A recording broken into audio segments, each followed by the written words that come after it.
Welcome to Every Night is Game Night, your home for heavy strategy, awesome theme, and everything in between. Check us out along with other great podcasts at dicetowernetwork.com.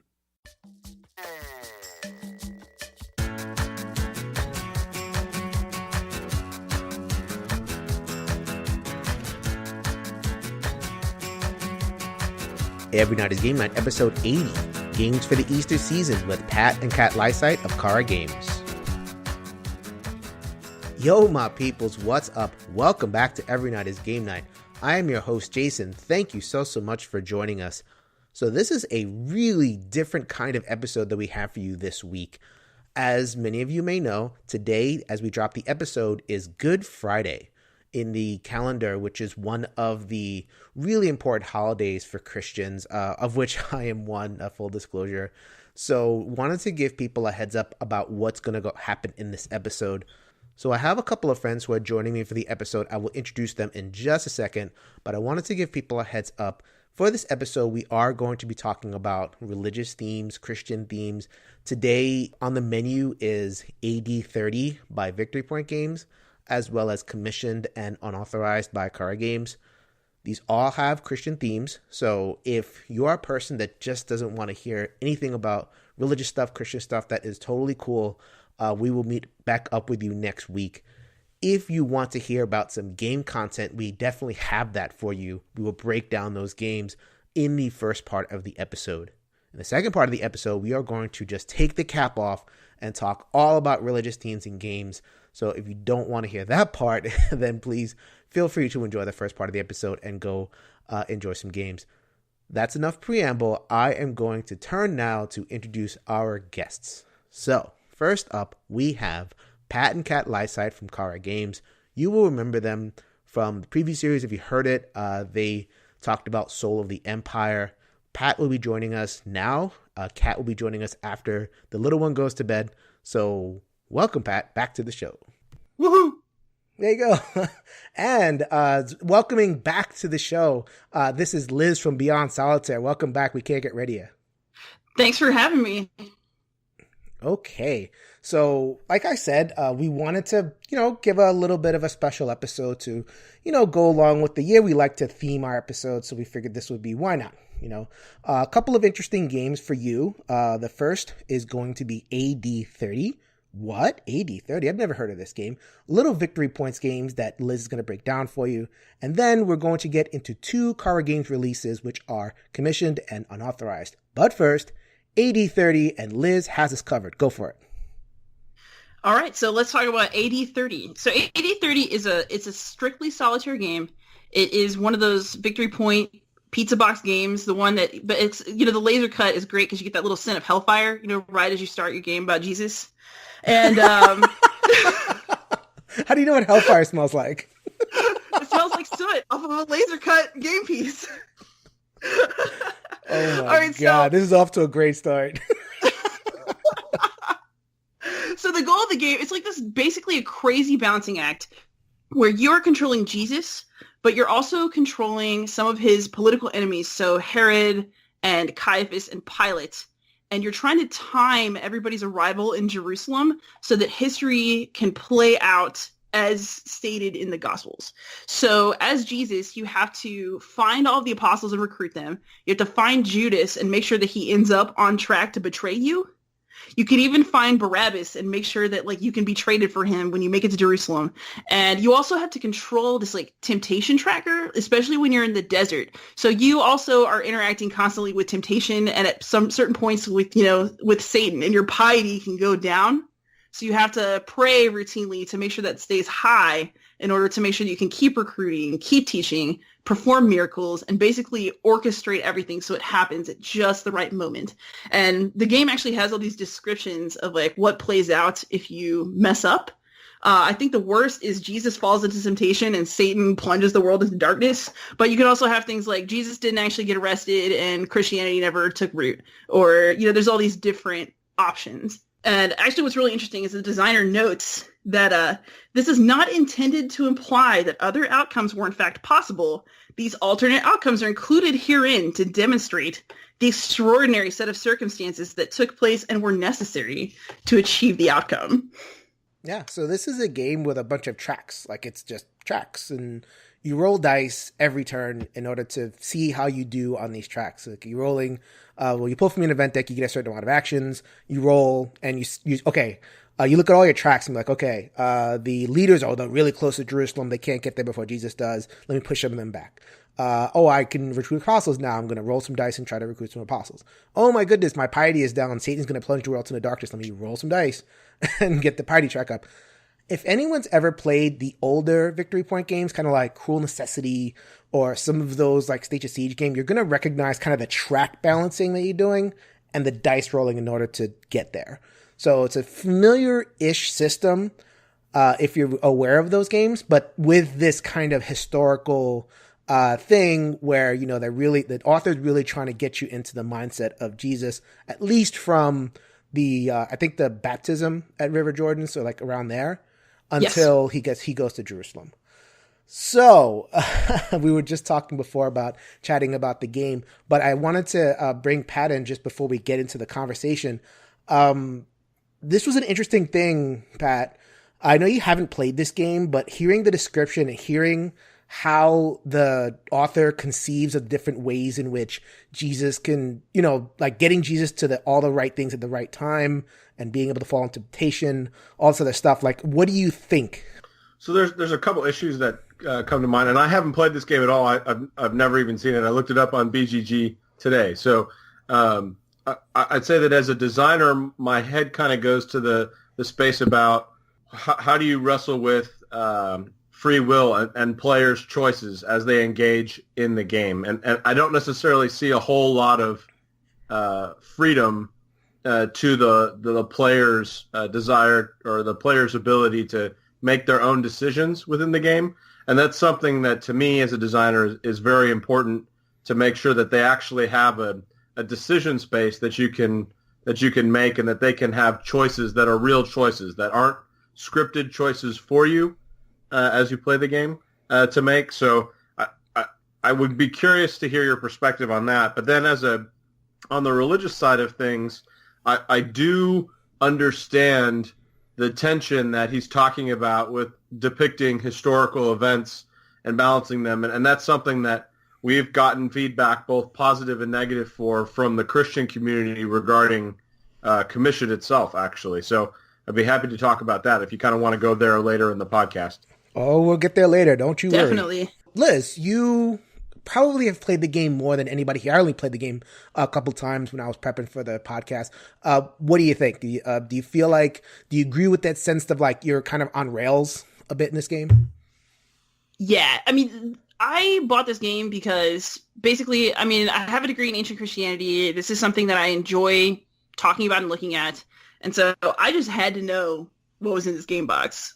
Like, there's no way I was not going to try it. But like, as a game, if I was giving it a review, I don't know that I would recommend that you buy this to actually play unless you're interested in the theme and watching someone wrestle with making this theme play out in board game form. It's got like a little too much going on with like the Barabbas matching game and like all the different die rolls, but they don't feel meaningful or exciting enough that I felt interested in the game itself while I was playing, if that makes sense. To me, it's all about dice rolling.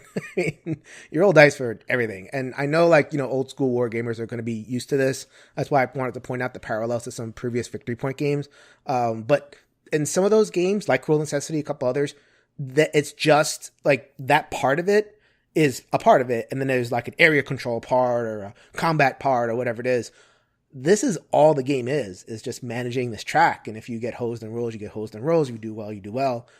It's more of an experience. I mean, it's kind of like thematic Klondike Solitaire where you're just kind of like, hey, here's some, stuff that happens. And it throws a sheen on that engine.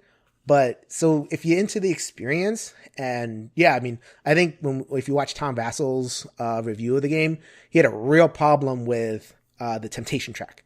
like Jesus Yes. being tempted. We will get to that like on a theological level on the other side when we talk about more of the thematic stuff of it. There's like, if you're going to do this type of game, you have to be really, really careful about that kind of stuff. And I just don't feel like that was there. Having said that, it was at least interesting. It's a unique theme and I'm glad it took a stab at it. I would like to see someone else take a stab at it and, see what they come up with. Honestly, like a lot of my comments about this game, I think that this is one of those games that you play because you want to use it as a tool to think about how people can approach religious topics. I would not say that it's a game that you play for fun. And that's basically how I feel about it. Ouch. That kind of hurts. No, I think you're right. I totally understand the tension that you're talking about, but just, like as a designer, that's something I hope someone never says about my games. I'm sorry. I can't bear false witness. No, you're good. That's right. So that is AD 30. Again, I wouldn't say it's like a waste of time, like burn this game, but you're in it for the experience. You're in it to just kind of see, what did they do with this thing? If you're looking for like actual like replayability, let's figure something else out. But we have a game, and the fact that we have the designer on the show means that we like the game. Otherwise, we probably wouldn't have invited him on. Matter of fact, I love this game. Spoilers. It's one of my absolute favorite co-op games, absolute favorite games in general. Happy to have this guy on. It's almost like going to a convention, having the designer teach you the game. Having the designer on to describe the game is just as much of a thrill for me. So let's talk about some Commission. Let's see how the game plays, and then we could talk about our reactions to it. Sure. So Commission is a 2 to 6 player historically themed cooperative game with a simple deck building mechanic that plays in about an hour. The players take on the role of the early apostles and work together. Each character has a unique skill that the team needs to accomplish their objectives, which vary based on the 5 scenarios including in the game. But basically, you're spreading out across the eastern half of the Roman Empire, and you're collecting cards that represent the books of the New Testament. Working against you is a trial deck full of the historical, natural disasters, religious persecution, government oppression that the early church faced. So you don't need to know anything about Christianity or history. The game is really a historical kind of immersion walkthrough that you as a team play through one of the 5 scenarios representing the first about 150 years of church history as they spread out from, starting in Jerusalem and spreading out across the known world at the time. So that's kind of Commissioned in a nutshell. It also has an adversary variant where you can play one against the team as the Roman Legion and 2 different difficulty levels to introduce a little bit more replayability and difficulty for people who have played the game through several times. So we're talking, I think you've described this game a number of times in interviews as reverse pandemic. Yeah, it's so we get a lot of comparisons to a reversed pandemic with a Dominion blend, right? So you've got each player is playing a deck building game to improve the strength of their character, while simultaneously playing a cooperative game together where every player plays every turn and you're contributing to the skills or the abilities that the team has at their disposal in each round. We've also introduced a kind of unique way to deal with the alpha gamer problem that a lot of cooperative games have by introducing a rotating lead player mechanic that we call the elder staff. And so when you have that, it's your job to make the decisions for the team. And then we have a message die because communication in the first century wasn't good. And so you have to roll the 8-sided die. And if you roll a 4 or higher, you can talk.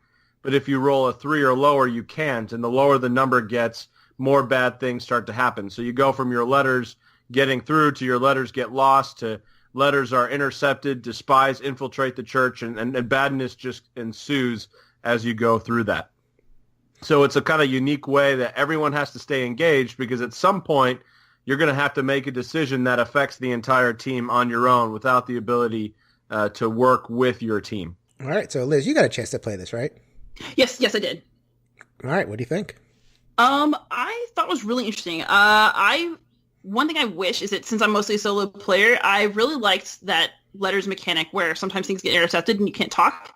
Obviously, as a solo player, I didn't get to experience that part fully because I'm playing all the hands. But I really enjoyed the way that the theme and like the attempts to spread the church and some of the threats to it worked mechanically. And I actually, Pat, remember you mentioning on another podcast that people had suggested that the theme be something else. And I'm glad that you stuck to your guns, just because I think it is a very interesting experience to play through this and have it not be about zombies or That's what they wanted. They wanted zombies.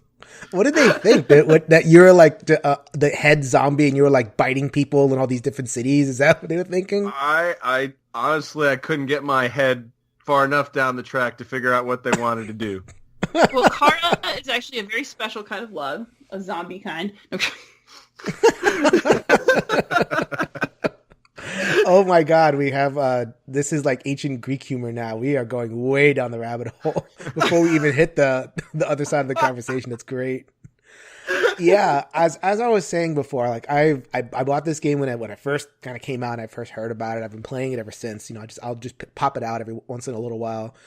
Play it solo, you know, introduce whoever I can to it. There's a bunch of things that I like. First of all, the theme integration, loved it.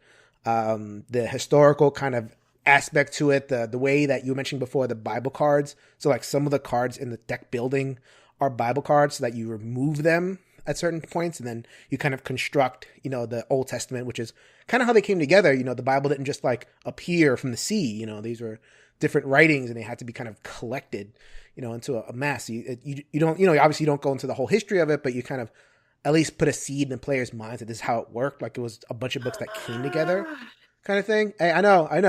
Okay. I have to this is ancient discomfort. We'll talk about it later. We will talk about it later on the other side of the show. This is our ancient history scholar that will double check us. The cooperation I thought was done pretty well. It took me a little while to get used to the fact that like every person controls every piece.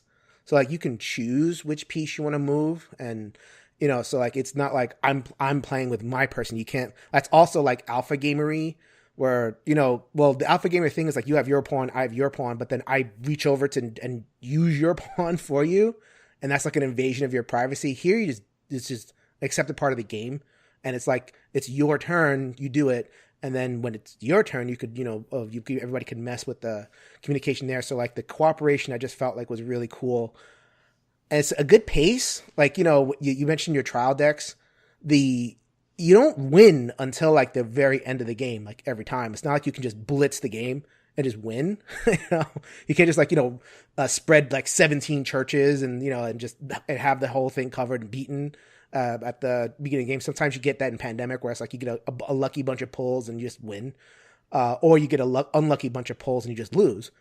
In this game, everything's kind of tight. And like, you know, you're racing towards those last cities in the last like 3 or 4 turns. Like that one I really liked. Is that something that just kind of like happened, or did you feel that was a design thing that you wanted to include and commissioned? We worked really, really hard on that. It took a long time.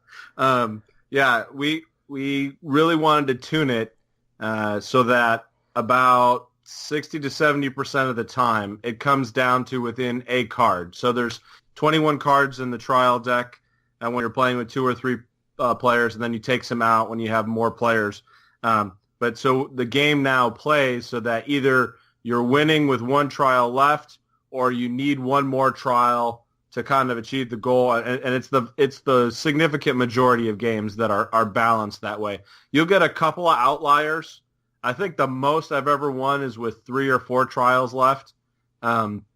And I've played one game where we just got absolutely destroyed and didn't, you know, obviously you cannot make it to the end of the trial deck if you lose too many churches. So that's another lose criteria as you play the game. But most of the games come down to within 1 card, and that's really, we were shooting for that kind of tension. Yeah, I do want to express my appreciation for that. I don't always enjoy games where it's really clear whether you're going to win or lose early on. I think a lot of us don't, and I like that there's tension right up to the end. I also, you know, like the touch of having like a candle go out every time a church is destroyed was a really good touch. It's sad, but it's also like sort of Survivor That was great. No one's ever told me that before, but I could see it. The candle under a bushel, I think, is what we're actually going for. But so let me ask you, these are a couple of the niggles, the little criticisms that I had of the game. I'd like to see how you respond. Two of them that I can think of. One is, we mentioned the trial deck and how you work to kind of tune that thing. I felt like, because if you're playing on hard mode, which, I'm pretty good at the game, so I always play on hard mode, it's the same cards every time, and it's just a different order. So it kind of, I enjoy the experience of the game, but I'm kind of doing the same stuff every time because I know what's coming out. So I didn't feel like there was enough variety in the trial cards. So a game like Pandemic, are basically, it's the same game, but you're using the top third of the infection deck. So it plays out very differently. The puzzle is different. In Commission, I felt like the puzzle was a little bit similar across plays. Was that something that you encountered, either people mentioning it, or is that something that you kind of going for? Well, so it's tension, right? So I'll tell you kind of from mechanically, and then I'll tell you kind of thematically why we ended up with what we ended up with. So mechanically, or thematically, let me start there. We wanted to tell the story of that time period. And so your trials are kind of tied to what actually happened in history. And the goal there is kind of an education exposure thing, where we wanted to keep the events in the game as close as possible to history. And yes, they may happen in the incorrect order, but at least they are the events that were happening at the time, and to try to tie it. And so that, in a sense, ties your hand thematically with the material that you can include, because you don't want to go too off the rails, and we can talk some more about that later. From a design point, we recognize the limitation of replayability that introduces into the game, which is why we included 5 different scenarios in the game that they use the same trial cards, but they represent a different strategic challenge that the player has to solve. And so, yes, you're using the same trials, but we've given you 5 different ways to play the game with different victory conditions and different starting conditions as you play through, with unique challenges to try to fight. Then the second thing that I noticed that was a little bit of a thing for me was the actual way the deck building is itself. So in a regular deck builder, you mentioned Dominion, it's a market, and the market cards are all face up. So in this game, they're face down. So you don't exactly know what you're getting. So let's say you need a bunch of movement, which in this game, you tend to need a lot of movement the way that the action economy works. You get 2 moves, but there's a lot of space to fill on the board. You have to tote all these followers with you. You can't fly across the board except with very, very special cards. So you need a lot of movement. And so you're trying to pull that, and you might not get it. So, and that can be a little bit of a frustrating experience. So that, just in terms of the way the deck building worked, did it come out the way that you wanted? Is that something that you wanted to address? Maybe you can talk a little bit about that. Sure.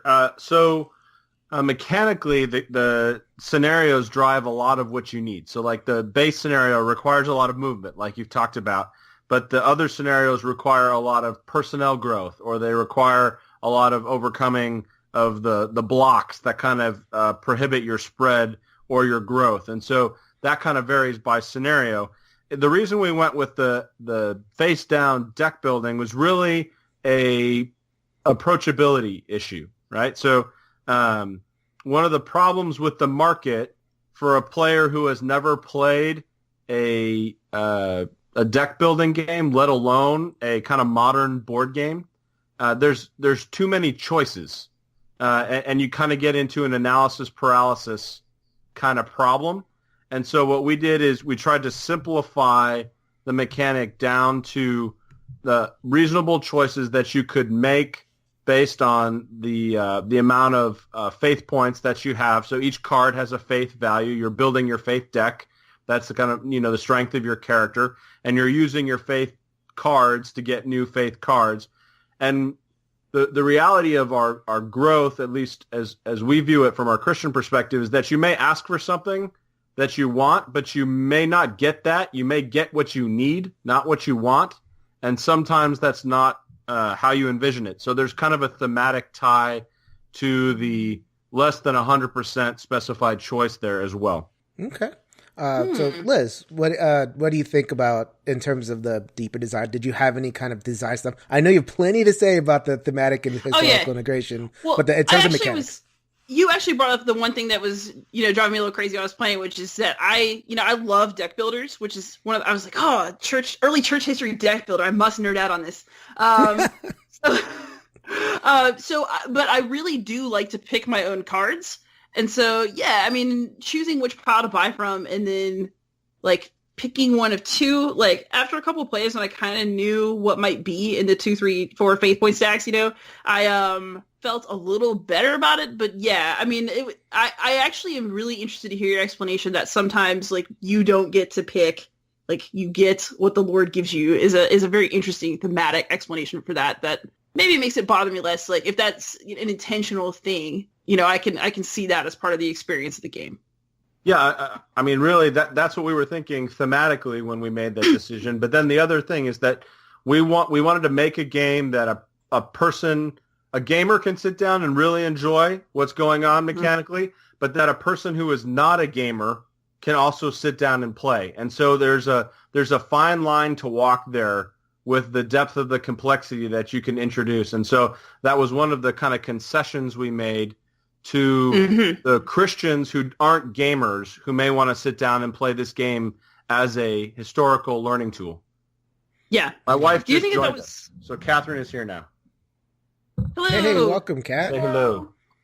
Hello, good evening. We're talking about your cardboard baby. Yes. As opposed to the other one who you just tucked in. Yes. So no pressure, but we've got a PhD in early Christian history on the line. Nice. Well, I hope you like everything we did.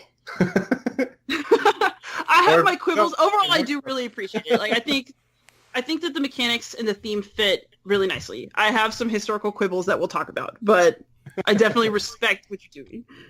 Good. Thank you. But yeah, the other thing I was going to talk about is just that, we were talking about covering the first 150 years, I think you advertised, of Christian history. Right. It drove me nuts to be playing with the same apostles because I was like, where's Polycarp? Because if you're pushing into the 2nd century, you start to get all these really interesting other figures. And I think that y'all wanted to keep it biblical. So the scenarios extend farther, right? So scenario number 5 is, kind of the spread into the beginning of the 2nd century. And that's about as far as we go. Although we are considering potentially messing with some of those characters in an expansion, but none of that has been nailed down yet. That expansion is still in development, Liz, so you got to get in on this. You need to be their consultant. I'll talk about that anytime. Honestly, I think it gets more interesting the more time passes. So. Yeah. There's more sources. Absolutely. Okay, so those are 2 games that both Liz and I have played. I think both Liz and I actually appreciate. I think we can actually recommend them as experiences. And Commission, we can definitely give the full thorough recommendation as a game itself. So we're going to let Pat and Kat talk about a third game that might be good for you guys to play during the Easter season. To be clear, Liz and I have not played this, but we would like to support Chara Games and all that they do. So we're going to let them talk a little bit about Unauthorized, and then we're going to get to our discussion. So Pat and Kat, go for it. Right. So if you've got a small group around your Easter table, then Commissioned is what we would recommend. But if you have a big group, then we recently, last year, released a 6 to 12 player social deduction game that plays in 30 minutes called Unauthorized. And each how it works is it's set in a kind of underground church versus overreaching government kind of state. Each player gets a character that gives them a unique way to influence the other players. And then and that's open knowledge. So it's your character. It's like basically your job. And you get a way to influence the players based on what that job is, right? But then your actual loyalty to either the underground church or to the state is set by a secret hand of experience cards.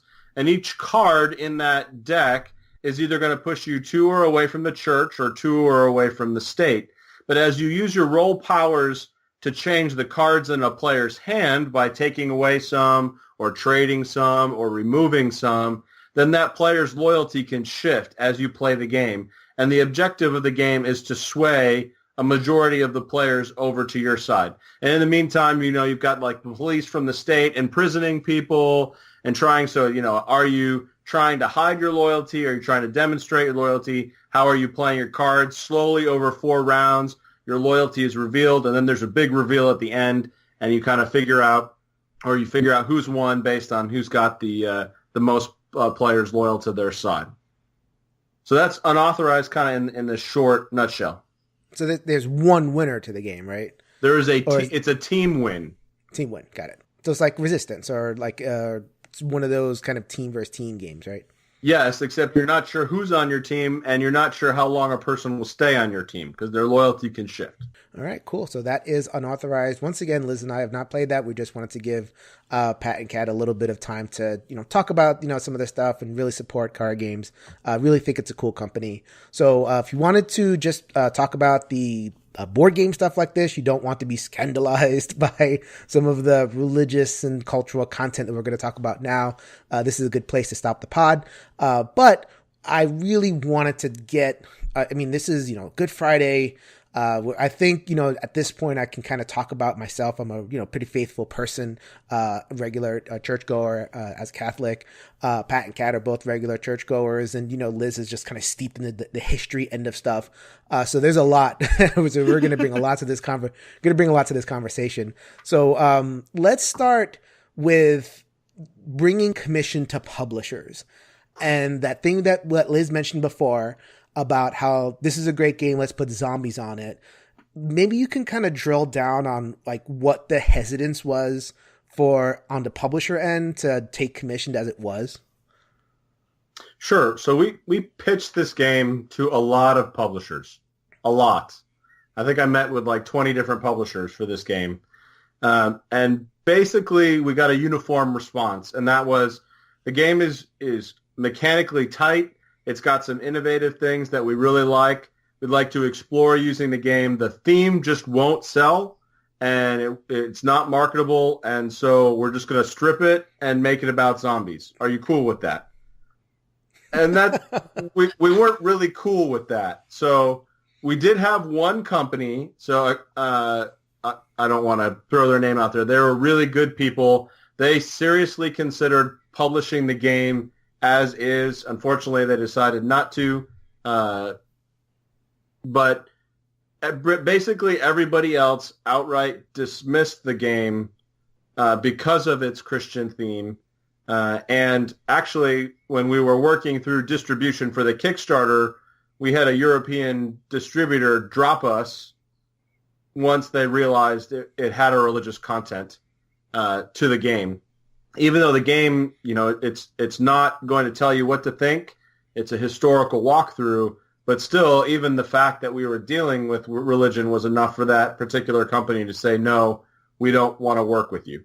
So we've experienced some pretty blatant pushback from the kind of financial side of the market. Now, the good news for us is that we've gone through about 4,000 copies. So we're very excited that the market has shown that there is space for this kind of theme to be explored. It's really more dependent on the quality of the game and how the theme is presented than the theme itself. So, in terms of why Christian themes don't sell, would it be accurate to say that it's too controversial to sell? Like it kind of causes up too many feelings, plus or minus, to sell, to, be appealing to a wider audience, quote unquote. Is that kind of the way that we're going, or is there another thing that you're thinking? I think maybe that's a piece of it. I think the bigger problem is that historically, Christian games have not been good games. And right. So Christian games have developed a reputation for just being poor games and therefore poor sales. And nobody really before this has done a great game with a Christian theme. And so publishers don't think it can be done. Did you expect any pushback also maybe from within the Christian community? I know that, as much as I think publishers worry that somebody will see a game and think, oh, it's Christian, I'm not going to buy it.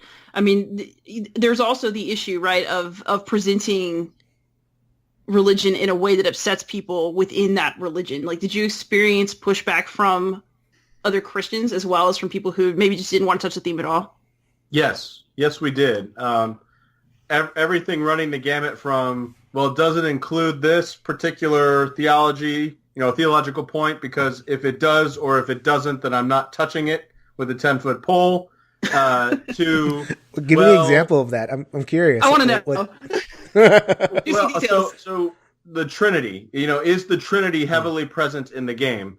And my response was, well, the game includes scripture references which reference the different parts of the Trinity.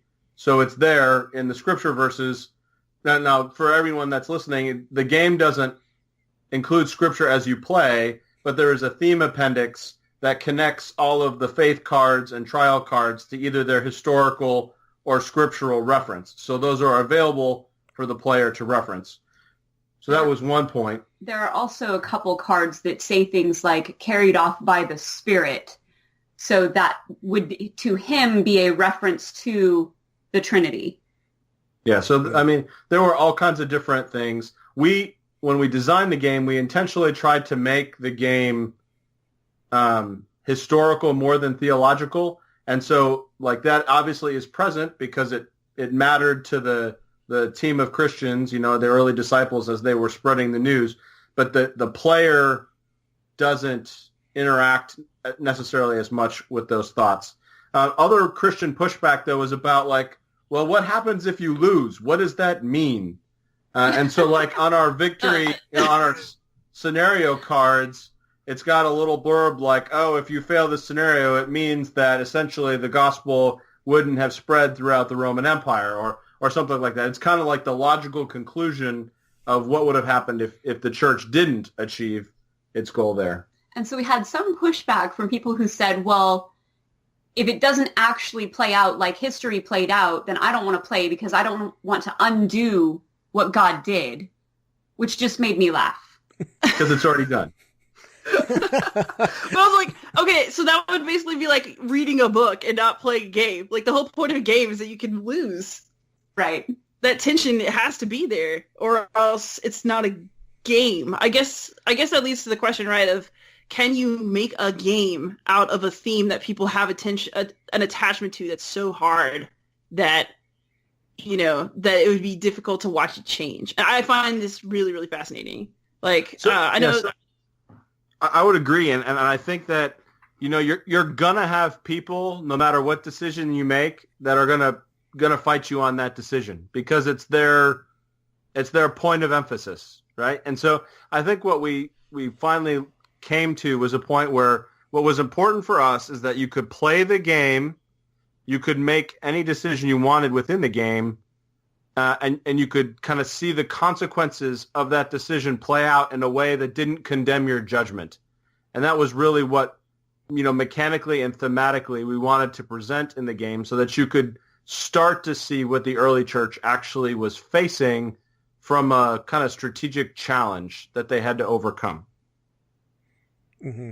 I guess the passion question, that's what we're trying to get at is like what we talked about with 80-30, there was the moment that got Tom Vassell really wild, and he's a Christian pastor, so he was pretty, kind of up on this, was the fact that there's a temptation track and that Jesus could fall into temptation.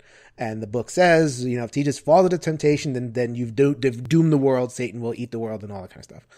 So that particular theology is very tightly felt. Like, it's not a settled theological question whether Jesus could sin or whether he can't sin.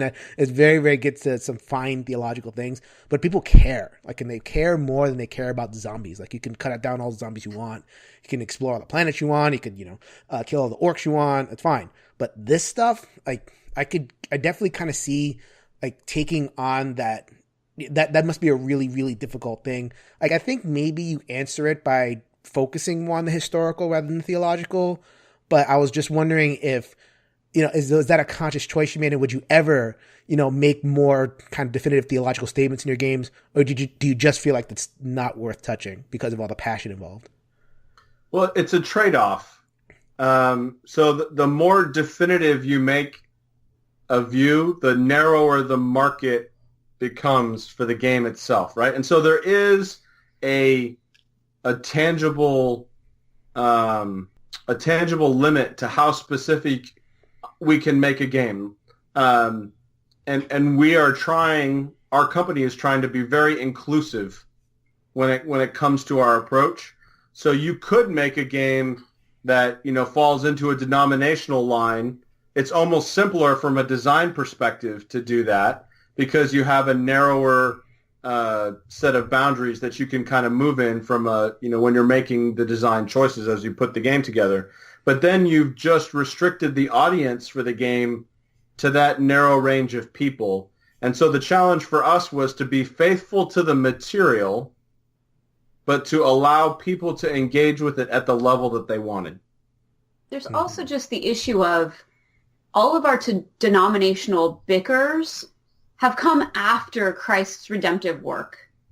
And so it's more honoring, I believe, to Christ to stick to the foundational issues and then let all the bickering about theological nitnoids happen amongst the scholars and not really dig into those issues in a game.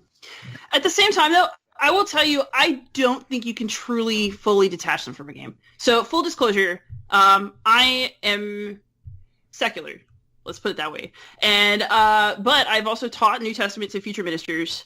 I do have a PhD in ancient Christianity, and I have great love for this subject as a historian. However, every time somebody says, well, this game reflects the way it really happened, or this game, I just start to twitch a little bit because there's a lot of argument about how things really happened. Especially in this particular game, you can't get a copy of the Book of Mark before about 70 when we think it was written. And then, most scholarly consensus would agree that the rest of the Gospels come after that. Or First Timothy is not considered to have been written by Paul at all. It's considered a later pseudepigraphic letter.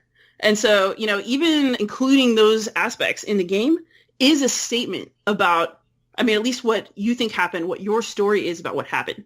So you can try to cling to history, but at the same time, you have a different history than I teach. And, everybody who makes a game is making a statement about how they view the world. And I can see the tension. I also think that that's something that's interesting and not necessarily something you should freak out about, but something that you should discuss. Okay.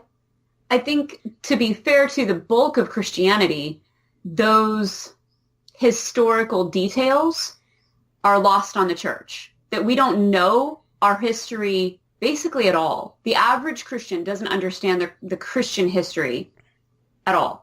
And so to present a game like Commissioned simply opens the door for them to begin exploring the history that they had never wrestled with before.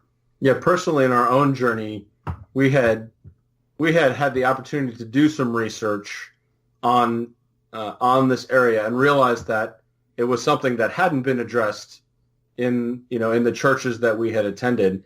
And so when given the choice between reading a really thick church history book or listening to a long church history lecture or playing a game, we decided that we might get more traction in trying to get the word out about what happened in that period through a game format would make it more accessible to people. And so that was kind of our starting thought as we started the design, if that makes sense. It's funny because it's like the tension between the historian and the catechist, or the historian and the teacher. What's more important, getting it all right or giving access? I think that's the balance that I'm kind of looking at here. And I definitely think there's a happy medium. I would have been perfectly happy if you were just collecting letters instead of the Gospels, for example. That would have completely erased that particular problem for me. But again, this is a different conversation, right, than what works in a game. But I also think, the choices you make, the people who are learning from your game will get a specific message from you. And it's not the one that we're talking about in this podcast. And that, I think, is why people feel so touchy about games with these themes, right? Because we all have these really, basically, no matter what your religious commitment is, if you live in the United States or Europe, you are affected by the history of Christianity, by the culture that the development of that religion created. And right. So, we are all affected very deeply by what happened in, the first century, and what we have to say about it, I think, matters a lot more. There is no just a game anymore when you touch on these themes. Yeah, and I think just to talk about, we mentioned before about when the Christians who played it, if you lost, what would happen, and it was like the scandalous thing if you lost. I have actually experienced it from the other end, playing this with secular people who have feel a certain type of way about their Christianity in general, where it's like, oh, we won, now we get crusades and we get intolerance and we get women and disempowerment, and it's like, you got all that from this game? What? Like it just triggered because Christianity is this kind of thing. I'm serious. I'm not even making that up. It's like, oh, we won. We're going to start the Crusades now. Like, this was first of all, 1,000 years apart. Hello. Second of all, I guess, I mean, I know it's pretty funny, but like it touches upon the other side of why this is such a touchy theme. I don't like the secular kind of pushback from it. So we talked about the Christian book back. Maybe talk a little bit about the secular pushback, if any, that you received from Commissioned. That's actually harder to answer than the Christian pushback, because the Christian pushback is a little bit more definitive. Like they have issues that they're pressing. I think people I have been continually impressed by how open gamers are to playing a good game. Like, as long as the game is entertaining and fun, they're pretty open. And so we tested with people of all different backgrounds. I mean, the whole gamut, intentionally to get their feedback on the game. And I think that the pushback initially was, well, this is a Christian game, so it's going to be terrible. But if you could actually get them and sit down to play at the table, they would enjoy the game and say, yeah, I probably wouldn't buy that because of the theme, but I enjoyed playing the game. And so the people who had a polemic response to Christianity in general just wouldn't play the game. And to me, that's fine. There are some games that I'm just going to not play because I'm not interested in them. That's fine. That's a gamer's choice. We no one game is going to answer every gamer's need or interest, and we understand that. But most people are very open to taking a look at what you have, as long as it's well designed, it's got good component quality, and it's a fun play experience. And I think that's what we're trying to do more. Yeah, and I feel like I'm actually kind of happy to hear that, because that kind of affected me. And I work as a secular psychotherapist. That's kind of my day job, but I will kind of bring in Christian themes because, hey, guess what? Religion, spirituality, we're talking about like how to make people feel better, how to make people less anxious. And there's actually quotes in scripture about anxiety and stuff like that. So like I have to be, I'll bring it in, but I have to be super careful, because it could be somebody that's like, oh, this, that, and the third thing. And I treat it with kid gloves. I only do it when I know the person is Christian and they'll kind of respond to that idiom. So I guess I'm happy that you didn't have to counter that with Commissioned, where you took it and you brought it to a place and it didn't kind of, like hit that shock thing of like, you're bringing something there that's not welcome or something like that. I guess from what I'm hearing, that you didn't really have that same experience. Maybe it's just because it's, not a huge cross section. You're dealing with gamers and they're more focused on mechanics, or I don't know, whatever it is, but whatever it is, I'm kind of happy to hear that. The ones that weren't interested just kept walking, has been our experience. They have not been vocal about their distaste. So it's been good. Well, I guess I sort of feel like, what better way to explore something unfamiliar to you than a game? And I think that actually choosing actively to make a game with a, quote, risky theme and allowing people to kind of meet that on their terms, I mean, to me, that is where games come closer to approaching art, where they come closer to approaching like actual statements about the world. And I actually think every game probably makes a statement about how we understand the world. I mean, we have very violent games. We have very... someday somebody's going to look back and study the games we play and wonder about us. But,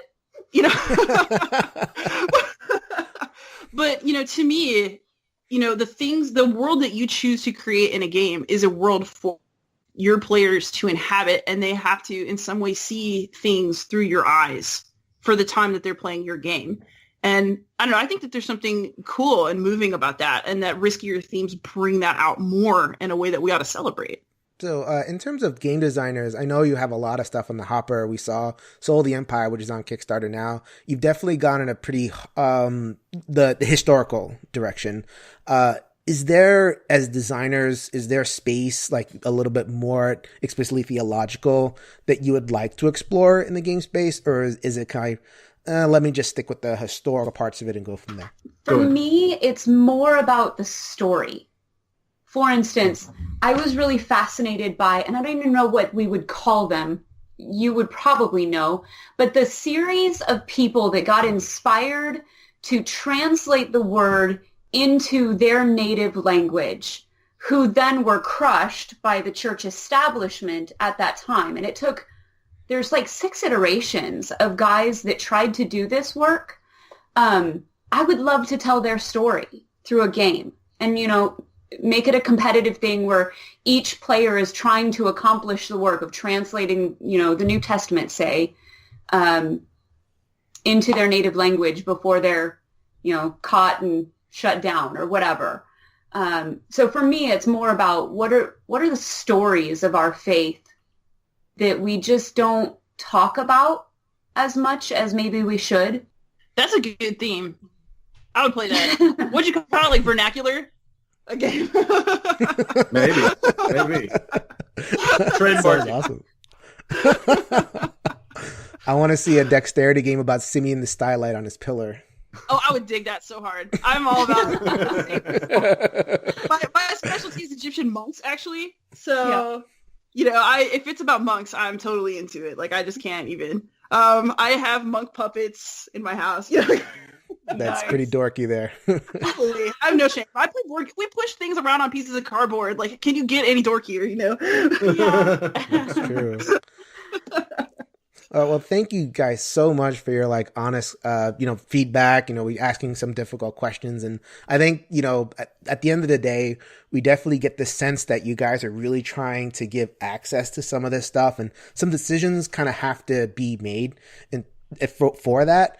But you're doing so with like a really humble spirit, and with the spirit of like, okay, let's just tell the story, get people connected, share this, you obviously got, love your faith and, share the faith in an awesome way. So, really thank you guys for, explaining some of this stuff, some of your mindsets when approaching some of this stuff. No problem. Thanks for having us on. We really appreciate the opportunity. And that's going to do it for another episode of Every Night is Game Night. Once again, thank you so much for joining us. Thank you to Pat and to Kat and Liz for having a nice discussion in which we didn't all agree. We weren't all on the same page with everything, but I felt like we were able to interact and see each other's perspectives and have a edifying discussion. I love when we can do that. I'll say a little bit more about that in a second. We did have more of the conversation, but the episode's long enough. Want to keep these down to under an hour, but I go ahead and threw it in there behind the outro music. So if you wanted to hear a little bit more about me and Pat and Kat and Liz going back and forth on some of this Christian issue stuff, then go ahead and listen past the music. But I have a couple of announcements. First of all, Liz Davidson is from the Beyond Solitaire blog, and we've been talking. She has so much enthusiasm and she has a lot to share. So we're looking for ways to, bring some of that passion to what we do over on the podcast. So we're going to try a new segment next week involving Liz. Won't say too much about it. I'll leave that as a surprise, but I think it'll be cool. I think that you guys will get a lot out of it. So we're looking forward to that and welcoming Liz into the Every Night is Game Night family. The second thing is, so this is the third episode in a little sub-series that I've called Games with Touchy Themes, or Themes that Raise Issues. I haven't come up with the name yet. But the first couple episodes were with Dr. Patrick Grail. This was colonialism and slavery in games we did for an episode, and then Nazism in games. So this one talks about religion and Christianity. Definitely not going to do these kind of episodes every time or even that often. But when I get a chance, I love it. I love to be able to talk about games as cultural artifacts, games as beyond just games, games that make us think, games that make assumptions about our world and how we should think and how history went and all that kind of stuff, because they make assumptions, and I want to be able to kind of tease that out in a way that works for you guys. So Some people really like it. Some people they just want it, games as games. They don't want to talk about this stuff. So I'm hoping that with the structure of the episodes, I am doing both kinds of gamers a service, where the first half of these episodes are just about the games, and the second half we get into the meaty discussion. So I'm always looking to improve. I'm always looking to give you guys as close to what you want as possible. So please reach out to me, ENGN_podcast on Twitter. You can find both Anthony and I at BoardGamersAnonymous.com and the sister website, everynightisgamenight.com. I am Jason Perez on Facebook. I'm Post6this on BGG. Please hit me up. If you have any response to this particular episode or the touchy themes episodes or just anything, anything at all, go ahead and hit me up. So the last thing is for all the people who are worshippers out there of Christianity, want to wish everybody a very, very happy Good Friday. Happy Good Friday, right? Very ironic if you know what that all is about. But I do want to wish everybody a happy Easter season. And, I hope that we were able to contribute something in terms of your intellect and point you towards some games that'll open up some fun for y'all. So that's going to do it. As Anthony would say at the end of every episode, go ahead and grab a solo game off that shelf and let's make every night a game night.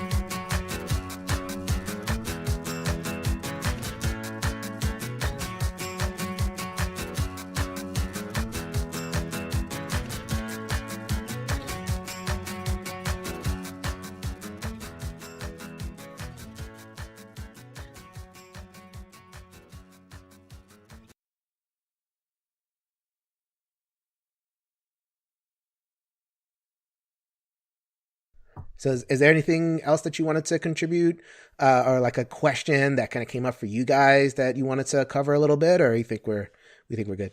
I got nothing. I got one more question. Fire away. It's an annoying one. You might want to cut it, Jason. But I want to know. So, Spoiler wall. No. So the other quibble I had with the game actually was that, and actually I was thinking about this because I was listening to Soul of the Empire podcast. How separate do you see Christianity and Judaism in the early years? Because I feel deeply uncomfortable with separating them as movements too quickly. I see a lot of early Christian struggles as more like intra-Judaism issues. Like, even Paul never says, I'm not a Pharisee anymore. These are, very intertwined things that are going on within a single community for a long time. And also, issues with Judaism spread further on in history. Like you end up with, Christians who are going to synagogue in the 4th century and then, bishops writing very anti-Semitic sermons about it, but it's actually because of the similarities of the communities and not their differences. Like how different do you really want to present those two communities? No, so you make a great point. And clearly the early church viewed their goal was to make it an inclusive of both Jew and Gentile, to make it a single church, not to drive a wedge between Christians and Jews. So, your point there, it's totally valid. What we were trying to do, I think, in Soul of the Empire is to present the different factions as they view themselves. So I think where the main difference comes in is that a Jew would not have looked at a Christian and said, we are of the same cloth. A Christian may have looked at a Jew that way, but I don't necessarily see that the effort's going back. And I don't want to interpret, I don't want anyone to think that we're anti-Semitic. The goal of Soul of the Empire was to try to present those factions as they would have viewed themselves, as opposed to how they would have been viewed by somebody outside of them.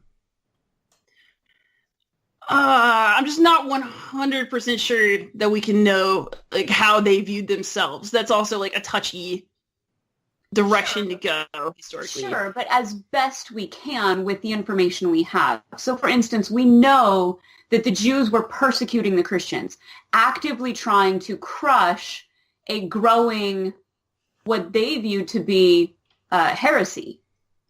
And so for the Jews in Soul of the Empire, they are actively working against the Christians for the Christians, they are actively trying to convert the Jews. They are, Paul is going first to the synagogue of every town and preaching Christ in the hopes that the Jews will accept their salvation. Yeah, but Paul is doing this as a Jew, speaking to Jews. I mean... Sure. But with a Christian message. I think that's saying that, the Jews would have seen... I just think there are a lot of issues with presenting it that way. I think that it's a hard line I would not feel comfortable drawing historically.